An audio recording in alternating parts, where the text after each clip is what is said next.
Hi, everyone. Welcome back to our last session here at our social work mini conference. Our last session will be Accessing Researcher as a Practitioner, presented by Jamie Walters and Casey Lundstrom. I'll pass it over to you two. Hi, everyone. Let me get my screen share going. Is that working? Looks good. Okay, great. Well, everyone, I'm Jamie Walters. I'm an assistant professor here in the Department of Social Work and a director of the Transforming Communities Institute. And then my co-presenter, Casey, will also present herself. Hi, everyone. I'm Casey Lundstrom. I'm a librarian at USU Libraries, and I'll show a picture of a couple of my other colleagues in just a moment. So we are excited to be here with you today. I'm always excited to collaborate with Jamie and fellow social work colleagues. Um, so today we'll be focusing on accessing research as practitioners. And quite often, I, as a librarian, enter these conversations. I do a lot of my teaching in the classroom when you all have lots of access in front of you, and much of it is licensed. And so I'm seeing more and more an uptake in questions about, okay, that's great. Thank you so much for this information. You're getting great access. You're using articles in assignments, and then you leave. And you're faced with practitioner problems that need evidence to back it up and to inform your practice. And that's kind of what I want to focus on, is that kind of that bridge today. And the good news is there is research out there. So we'll quickly define open access. I'll focus more on how to find it. And I will put a link in that is a research guide that my colleagues and I built. That contains, I think, most or all of the resources that I'll be mentioning today. And then Jamie will talk about how to read and use open access, and I'll take questions after my piece, and then again at the end. So,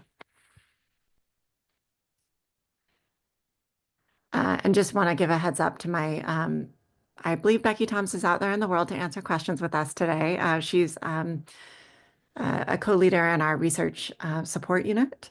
And Rachel Bloom is our open science librarian. And we all have our fingers. There's Becky. Thank you for showing your face. They're, on top of being wonderful colleagues, experts in open access, and we all touch these issues daily. So.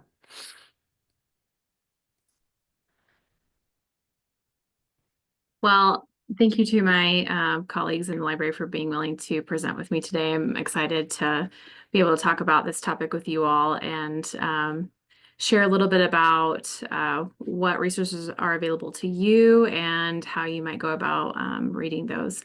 But I wanted to set the stage here to talk about, before we dive in, just to talk about what our ethical responsibility is to ensuring that our practice is informed by research. And I'm sure many of you look at the Code of Ethics on a daily basis, if not, hopefully, regularly. And we have an ethical responsibility to make sure that whatever kind of practice that we're a part of is informed by updated evidence. And so, if you went to school a little bit ago, things may have changed in the area of practice that you're in. And so, and that's why we do research, is to understand how things are working in current day, thinking about how research can apply to different populations. So we should be using updated evidence when we're developing programs, when we're implementing programs, and as well as evaluation. And so the research that's being produced every single day is providing some context to different communities, again, different populations, different issues. And there's a lot to keep up with. So making time for that is essential. Of course, research also helps to inform policy practice as well. And so many of you I see on the call, I know, are engaged in helping our legislators understand the impact of the policies that they're making. And so to be able to do that in a competent way, we have to understand what the evidence is suggesting. And of course, all of that contributes to being able to effectively address community concerns. Thanks, Jamie. We wanted to talk a little bit about definitions as we move into this. And obviously, we know that you are already touching open access materials all the time. When we talk about it today, what we mean is the free, immediate online availability of research articles coupled with the rights to use these articles fully in the digital environment. Open access ensures that anyone can access and use the results. And I do like that idealistic to turn ideas into industries and breakthroughs into better lives, but I also think it's important, it's to do anything, good and bad and useful and not. It's the really important thing is that we're providing access so that people can make decisions and choices and do the things that are important. So Scholarly Publishing and Academic Resources Coalition is the group that came up with this, and they're one that works closely with librarians and with many and open access initiatives across the world. So just wanted to mention them. So first I'm going to talk about higher education libraries have long been proponents of open access. And our goal is to remove barriers to information. So things like paywalls, inflation rates for licensed content, and the need for better infrastructure are barriers that we spend lots of time trying to combat. And out there are some really good tools that can help you and people in your situation who want to use open access and particularly academic articles in your work. So Unpaywall is the first one that I wanted to talk about. Jamie, if you'll go to the next slide. Thank you. This is, if you look to the right-hand side with the little arrow, what it does is you can download the connector. It takes about 10 seconds. And then when you're Googling around on the world, you will see that little unlock and lock, and show you what is available for you to download so that you can see easily what you can get access to. So that's one answer that's out there that can be useful. Another one that I wanted to mention was the open access button. And what I really like about this is you can search by title or citation or DOI or URL, and it will search for an open access copy. But it will also get the request started to researchers if it isn't available, which is a nice sort of automated process that it provides. So if you come upon something that you would like access to that you don't see is coming up in either of these tools, you can start that process. So both are very, very easy. And then a big one that we spend our time with, and part of this is in libraries, we work with journals to be indexed in open access. This is a directory of open access journals. So in itself, it's not a great search interface. So searching by topic here isn't going to be nearly as precise as, say, some other interfaces that you've probably worked with before. But you can search for journals by title, and on the guide, I've listed some that you might want to look into in particular. And it also shows you who's reading it, how many journals are there, and it comes with, there is sort of a discussion out there about sometimes I hear, well, aren't open access journals predatory? And very resoundingly, the answer is no. Predatory journals sometimes hide as legit open access journals, but it's really about the purpose that they're published for and what sort of peer review process they've been through. So what's great about the directory of open access is if you're not sure if something has been vetted in any way, there is a process of vetting for these journals, and they keep an eye out. There's lots of other tools we also have to evaluate journals, and I'm not going to focus as much on that there, but I'm happy to follow that up with anyone later as well.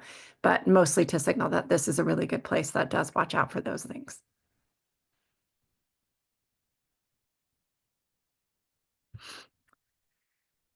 Again, probably many of you are already using these kind of tools, but if you know of domains that might have some of the open access that you're looking for, there are some search strategies in addition to those tools that can get at those things.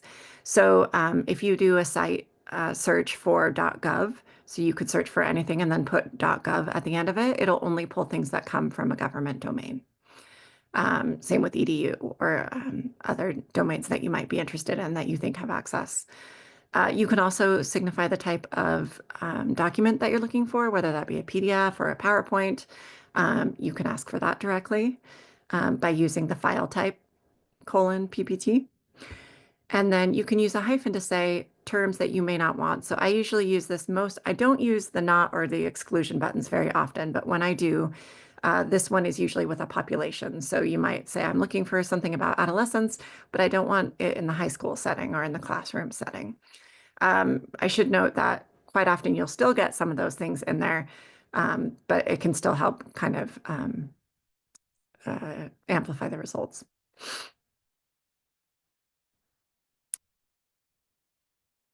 And I won't focus too much on search strategies, more on resources, but I did want to mention just a few that are going to be useful across the platforms that you find.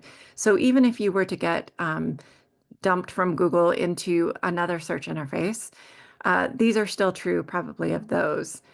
Using and or to connect terms. So quite often the concepts or topics that we're talking about, they are smaller than, say, social learning. They're social learning in a particular context or population or setting. And if you capitalize and, you're telling the computer you want to see both those things. So that is also helpful. The other thing that's always going to be true is that we won't know the perfect terms going into any one interface. And I always wonder how in 2025 we haven't figured that out yet, but we really haven't. And so one of the things that will always be present with searching, especially in these smaller interfaces that associations are putting up, is that you'll need to really specify and broaden out what you're willing to look at. So when you say, I want to learn about social learning in adults, do you mean that is elderly okay too? And if so, you'll probably get better results if you add or elderly or over 18, or and that can go on and on usually. So those tricks are helpful in almost any platform. The same is true of the bound phrase. So you will get a much higher number if you search for social workers when it is not bound. And by bound, I mean the computer will find it in that order side by side. So if you don't do that, you'll get a much higher result. If you do it, you'll get a more precise, narrow results. So it's that constant balance of precision and recall that you're going for. And quotations can actually change a search quite extensively if you want it to. And then the last thing is just the asterisk at the end of a word can catch variations, which can make kind of simplify your search. So you could technically say, I want vocation or vocations or vocational. Or you could just put a little asterisk at the breaking point of that word and get all the variations at the end of it. So just a couple of tips to make hopefully your searching life a little easier on those platforms that you do find. And last, I wanted to spend a few minutes talking about the types of sources, the types of methodologies they use, and why you might want to pay attention to these in particular as you're out in your practitioner field. So I will pay particular attention to those three bolded ones because they run the spectrum of the evidence. Yes, you are going to the right place, Jamie. Thank you. You did it seamlessly, and then I ruined it. This is the pyramid or the hierarchy of evidence in social work. And some of you have probably seen this. And I really have resisted my whole career saying this source is good and this source is bad. It really is entirely about the purpose and use of a source. So if you are trying to make cases about proving that something has evidence backed, then of course the types of methodologies and the studies that publish them are going to speak probably most compellingly to those.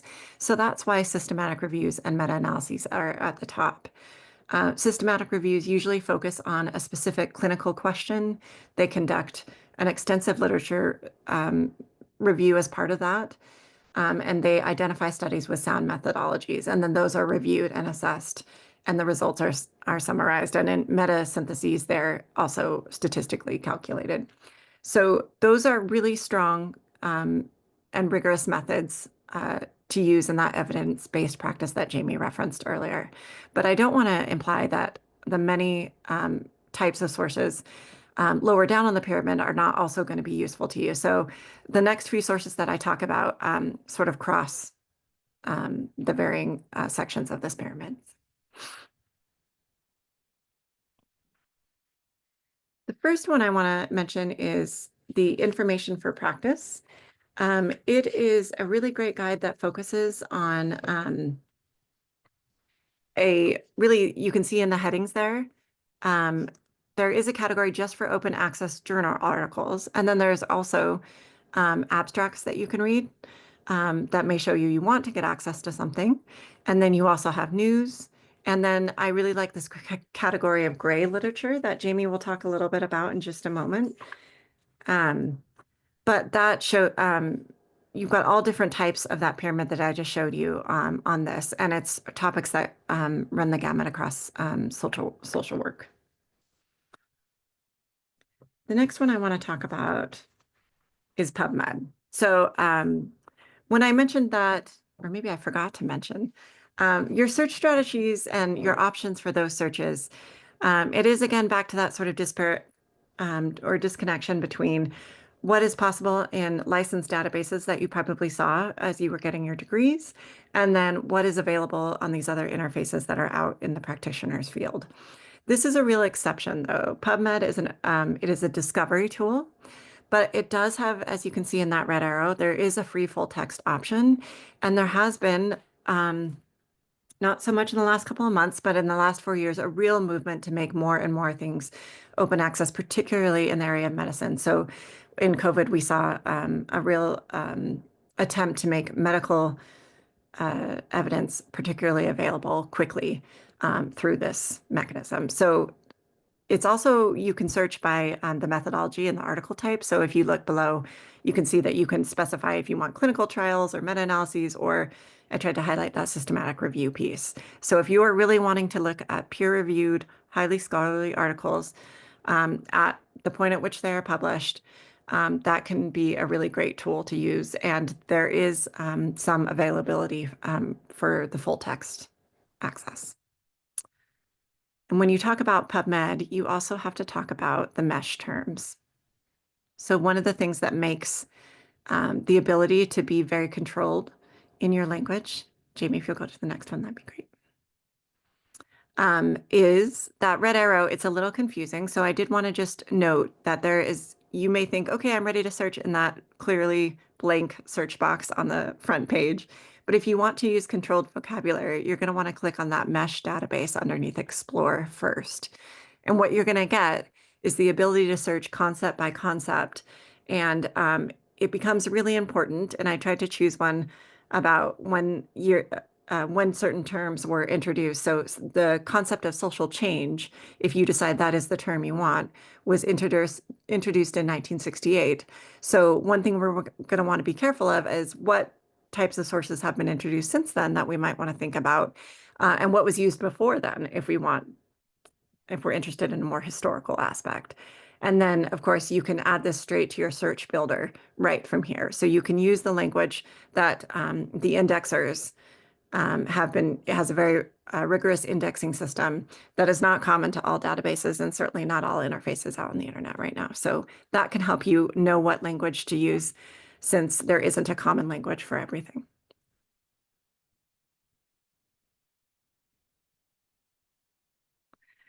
And one of the last sources I want to talk about that I think is a really exciting source is is the community guide. And what it does is it moves from that highly rigorous standard of evidence-based systematic reviews, and it starts to do some of the synthesis and summary for you. For example, you can click on any of the topics available and it will give you a list of articles, and you can click on one of them, and what you get is this page with the red arrows on it. So you can see a snapshot of the finding, considerations for implementation, supporting materials. So these are all things that in my mind are really useful for practitioners and for making cases to other stakeholders that can help you. So you can go straight to the source in PubMed and pull those systematic reviews and do that work yourself. But you can also use tools like this that start to move at the usage and the synthesis on your behalf. So that can help save some time and sometimes get you somewhere you need to be as well. And I'm always reminded in presentations of what a fast talker I am. So before we move on, are there any questions about the sort of finding and where to look, questions that have emerged during this first half?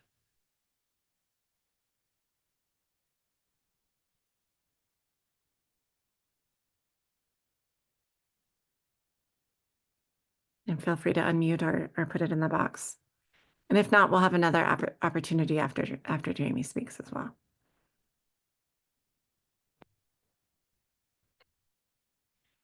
Okay. Well, Casey, can you paste that link back into the chat? I think it went just to me, actually. Oh, yes. Apologies. Okay. Well, I'm going to talk about how to read research. So I teach research now for undergrads. It's one of those classes that students either come in incredibly scared about, or come in with like kind of a attitude of like, I don't get this. Like, what I'm here to be a social worker. Like, why do I have to take research? What does research have to do with social work? It has everything to do with social work. And so, it takes, I feel like, the full semester to get through,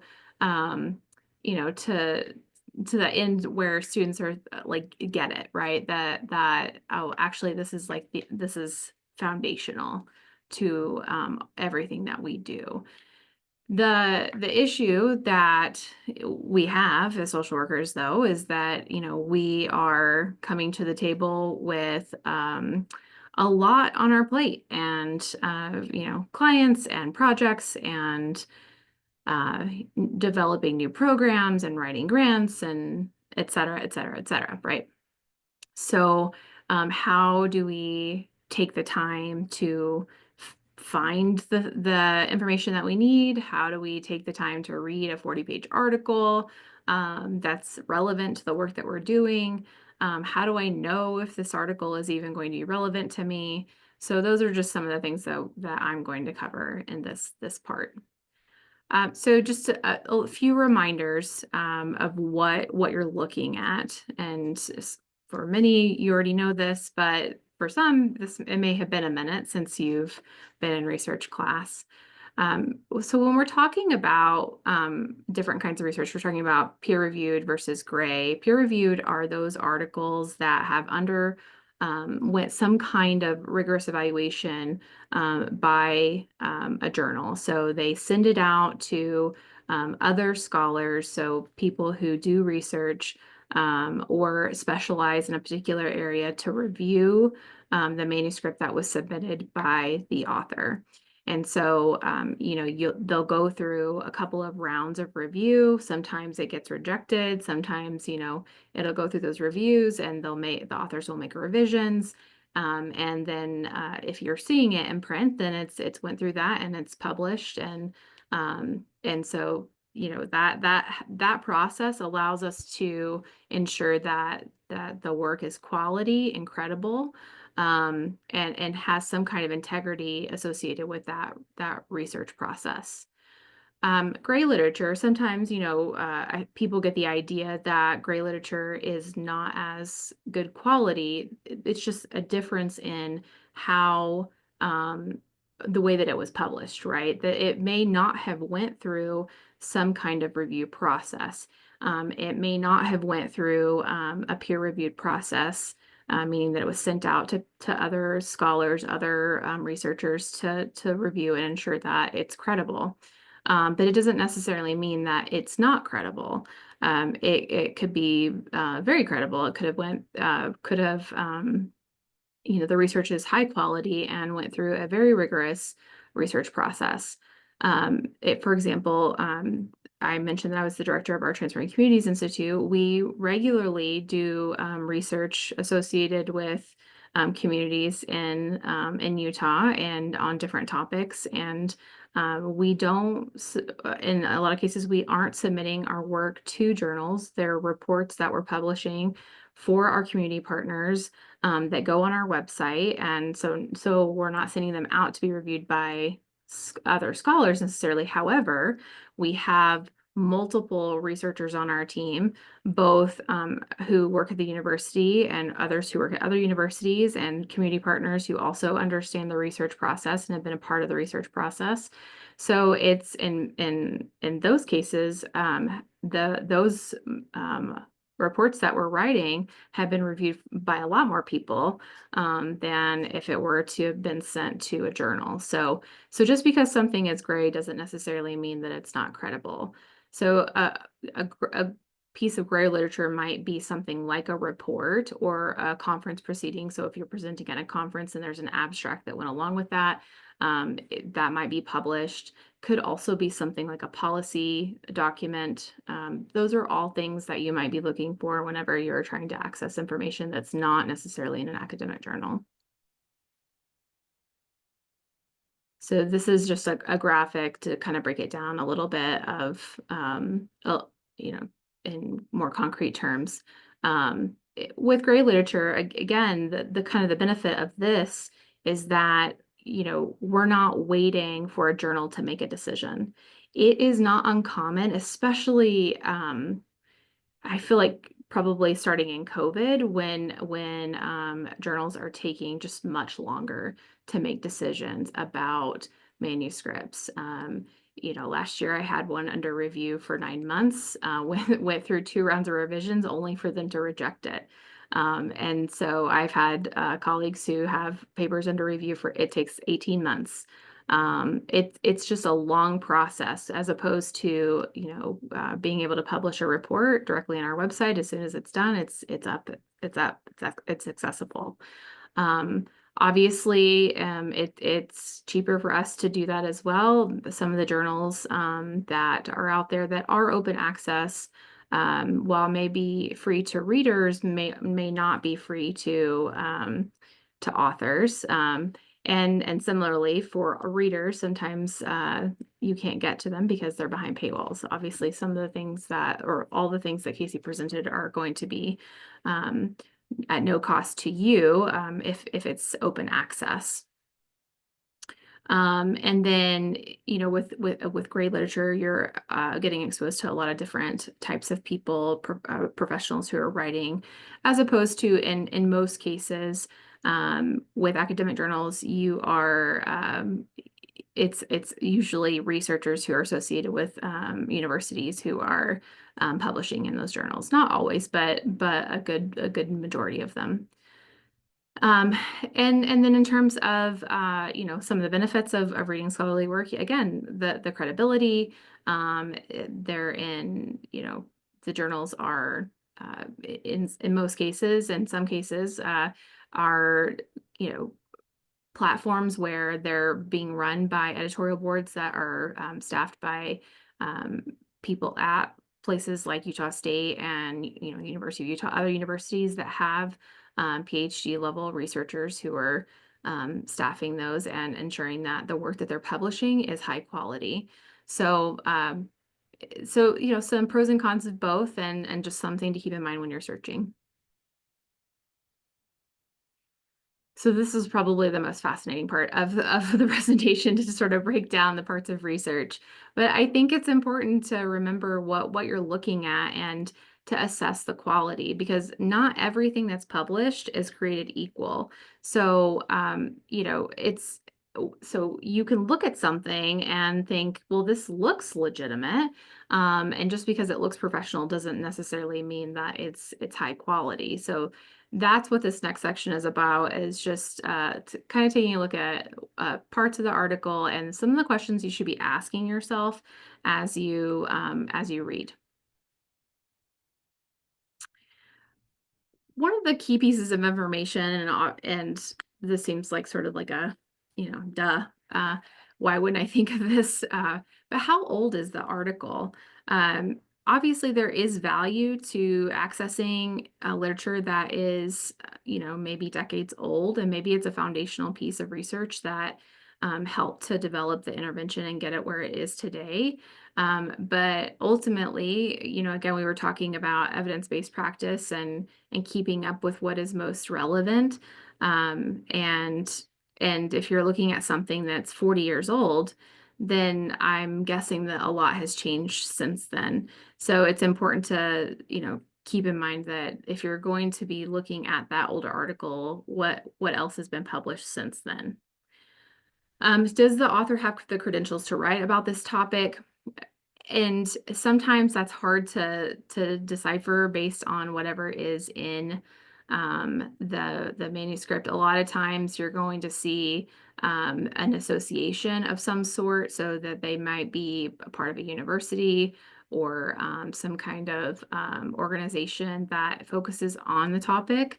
Uh, in the case of researchers who are at universities, a lot of times their bios are published. So and I know that that takes time to sort of dig into. So, you often have to use your best judgment of the affiliations that are listed. Who published the source? Again, if you're looking at articles that are from like major publishers, and the databases and the tools that Casey had presented from the DOAJ, those are reputable sources. However, if you're digging into something that is gray, and you're digging 10 pages deep into Google, and you've never heard of the organization before, you probably should look into that a little deeper. Is the source relevant to your topic? Meaning, if an article is published in what seems to be sort of a random journal with a random name, then I think that's also something that should raise some red flags for you. Like, why is this, for example, opioid use article published in this journal that's about like engineering? That seems like not appropriate. And finally, is the source reliable and objective? So the introduction and lit review, or sometimes called a background section. So the introduction is going to provide you with information about the study purpose and what the problem or the phenomenon of interest is being covered in the article. The lit review or background section is going to cover all the relevant research that pertains to this particular topic. And so that's an important piece to be aware of, is in terms of the legitimacy piece, is the author covering the most important and the most relevant and the most updated information about the topic. And if not, that itself is problematic, because they're leaving out information that helps to sort of provide a foundation for what they're about to present on related to their study. And they should also be talking about somewhere in there about what are the gaps related to this research. And in a lot of cases, whenever they're doing that, they're setting the stage for filling the gap with their research.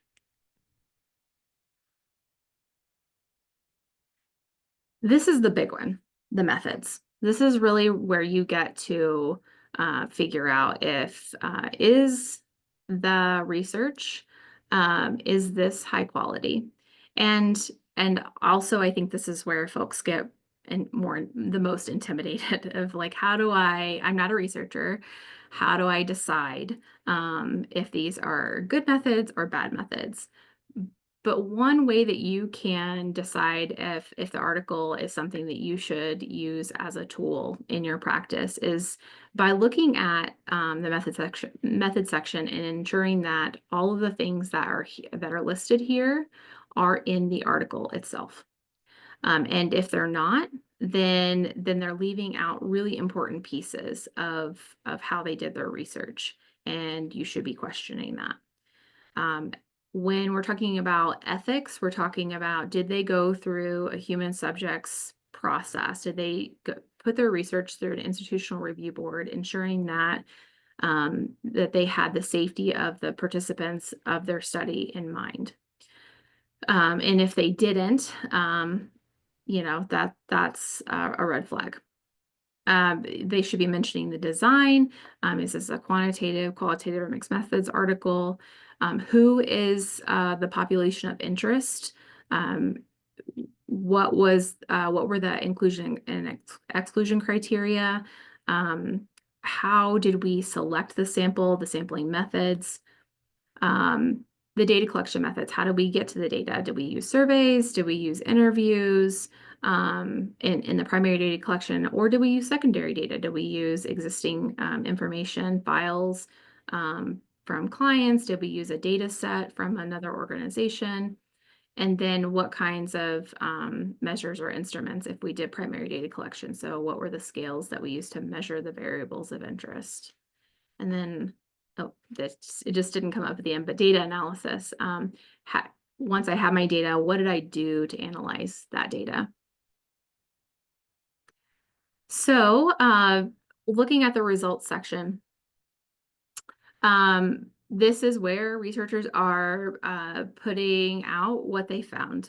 What are their findings? So what did they find in their data collection process and their analysis?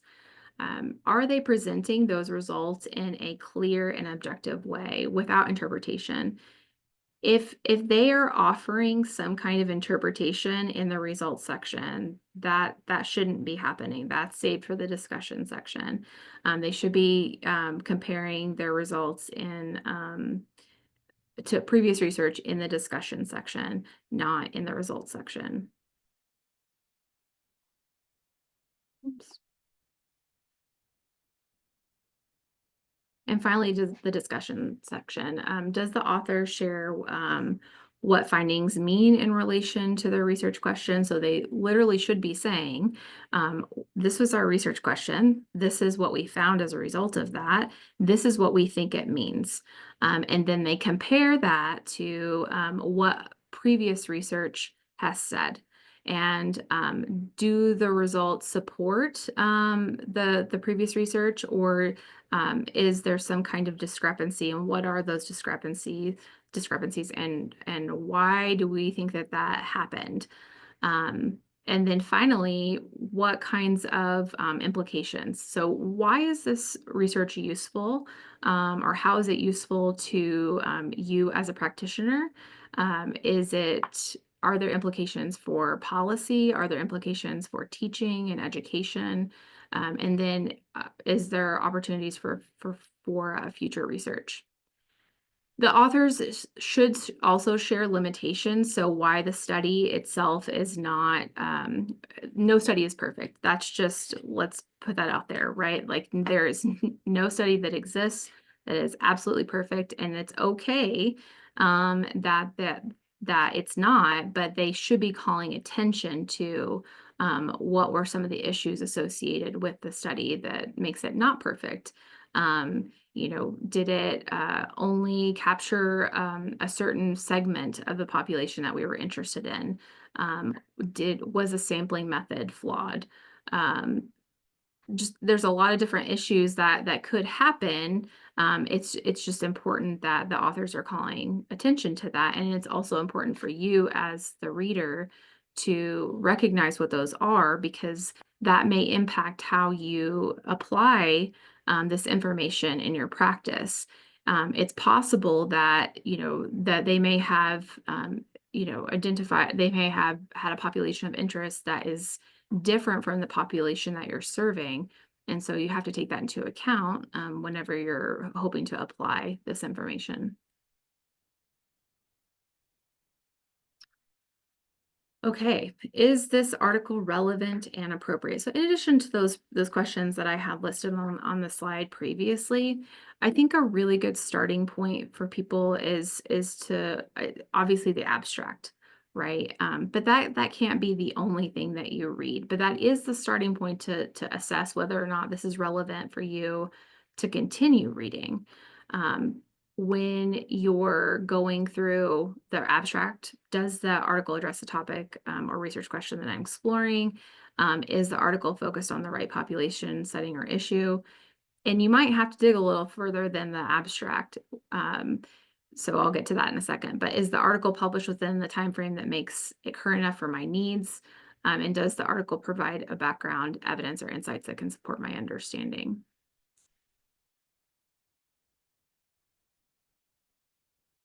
So I'm going to share these tips with some, just think about this. If you can read the full article, right? Especially if it's relevant to your practice and you're thinking that like this is something that I want to use moving forward, you really should read the full article. However, I'm well aware as a researcher that articles are typically not written for people who are in practice, which seems not it seems kind of doesn't make sense, right? That like if we're writing to help move social work practice forward and make advances, why wouldn't they be written for people who are actually putting these interventions forward? But the fact is that they're just not. Many articles are written for academic audiences, and so they're complex and they're really long and sometimes very boring. So in that case, if you don't have time to read them from start to finish, my suggestion to you is to start with a discussion. And the reason is if you recall on a couple of slides ago, we talked about in the discussion, they're sharing what their key findings were and why they're important and how they connect to previous research, and what are the implications for you as a practitioner. So it really encompasses all the most important parts, but that it doesn't necessarily get to, is this high quality research? So sometimes you have to make some assessments based on the journal it's published in, and you'll have to dig in a little more on the methods, but I think the discussion really provides you the most robust picture of what was covered in that article. Um, Again, I think it's important to think about that if you're if you don't have time to sort of digest all of it at once, don't drown in the details, and really take the time to maybe just process some of it and come back to it later. There are some you know, obviously AI is a tool that's out there that could help you summarize some of the articles. I just caution you with that is that they're not always accurate. They may give you some, I think, high level details and a good overall summary. But again, if it's something that you're hoping to utilize in your practice, that you really have to spend time digging into it. But the AI tools can give you an overview that's helpful. So, ChatGPT obviously is one of those. Um, so thinking about sort of your own practice with reading, I think setting aside time to read on a regular basis, maybe even setting up like Google Scholar alerts for certain topics. Maybe there's an author that publishes in the area of practice that you're interested in. You could set up alerts for them, and you can get notifications about when new research is published. I would highly recommend that so that those things are coming direct to your email as opposed to you just making time to go search, although I think that's important as well. Uh, if you're like me, you probably have like multiple folders of PDFs of that I'm going to read at some point. So at some point I will, whenever I go to write an article about something. But if start a folder, download the article as a PDF, put it in the folder, and come back to it at some point. Um, Thinking about access, if you're unable to find an article, um, and you can't get to it with some of the tools that Casey had mentioned, I think emailing one of the faculty here in the department, we can help you get that information that you need. Similarly with digesting the article as well. Sometimes there are things that are written that maybe you want to talk further about. I would say that all of our faculty would be happy to take part in those kinds of discussions. If you have questions about something that you read, or want to learn more about something, we're happy to help find that information or make some suggestions. All right, that is all I have. What questions can we help answer?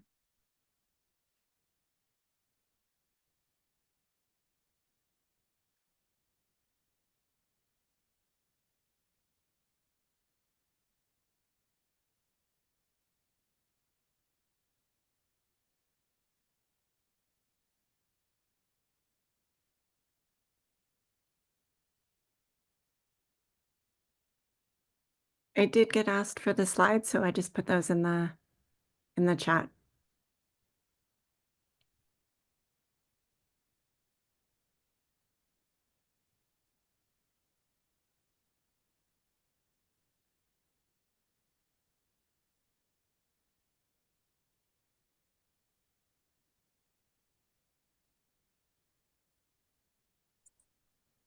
There are lots of words of gratitude in the chat. Oh, we can see your email now, by the way.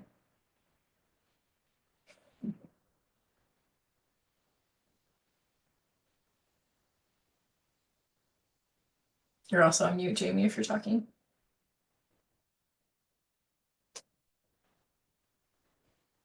I was just gonna get that PDF sent.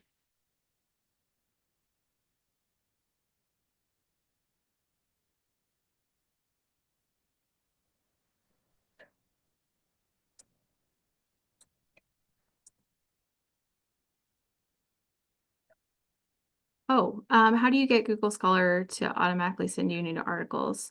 Or yeah, you can just set up a Google Scholar account. It's through your Google account, and you can, if you do a search, you can set up alerts. If you click on the author's name, you can get alerts for them.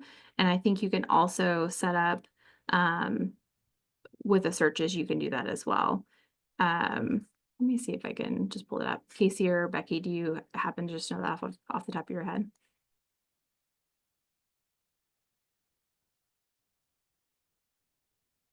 Don't know the exact button, but I think the process, you have to have the account and then you can sign up for the alerts. And I think you can follow particular researchers and profiles if you want to, which can be handy. And I didn't talk much about Google Scholar, but it still is a lot of, so like full text indexing that's pulling from PubMed. The same things, the same full text should show up in Google Scholar. So even things that perhaps maybe someone didn't know that they weren't supposed to put something up online, it will show up there, and then you can decide what you want to do with it. Okay, can you see that okay? Yeah, okay. So I just typed in my friend's name here.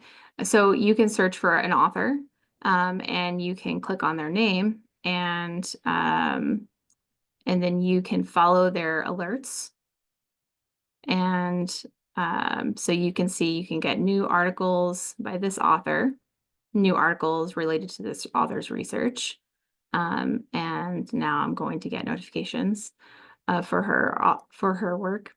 But if you go back and you search, let's go back to the main screen, maternal health. You can see I was writing a policy email about drug dogs a couple weeks ago.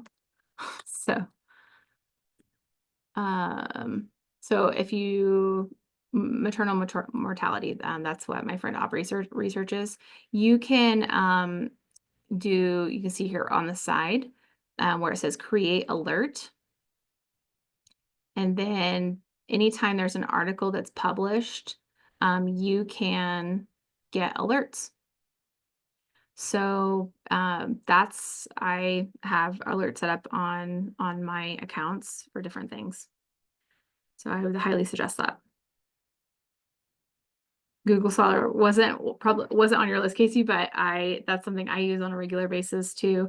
But you can do that with Google as well. And I think, Casey, can you do that with PubMed? Yeah, most bigger databases like Google and Google Scholar and have that option to set alerts. And then it will be on all of those, it'll be kind of dependent on luck in the universe and licensing as to whether or not the open access will be available with those search results. Which I know can be very frustrating whenever you really want to read something and it's sitting behind a paywall.